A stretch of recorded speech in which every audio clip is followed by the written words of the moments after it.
for the United States of America? Well, of course, because Iran is just days away from a nuclear weapon, and we know that. Iran could produce a nuclear weapon in a very short time. It could be a year. It could be within a few months.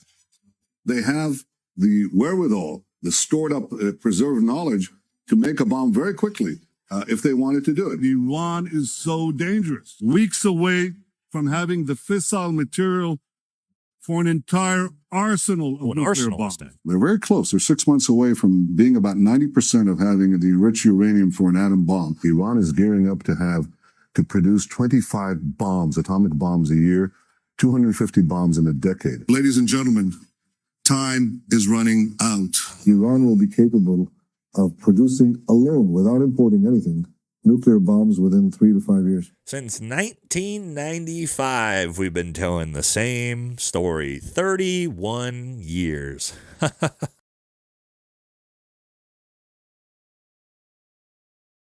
Iran has never attacked a neighbor. Israel has repeatedly attacked its neighbors. Iran signed the Non-Proliferation Treaty. Israel has refused to sign. Iran submits to inspection by the International Nuclear Energy Agency. Israel refuses to submit. Iran has no nuclear weapons.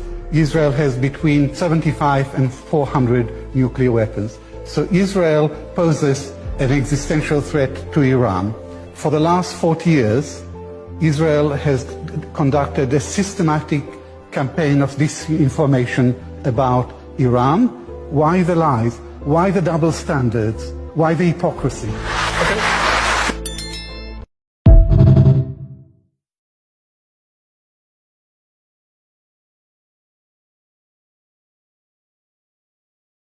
We've made the decision we're going to war with Iraq. This was on or about the 20th of September. I said, we're going to war with Iraq. Why?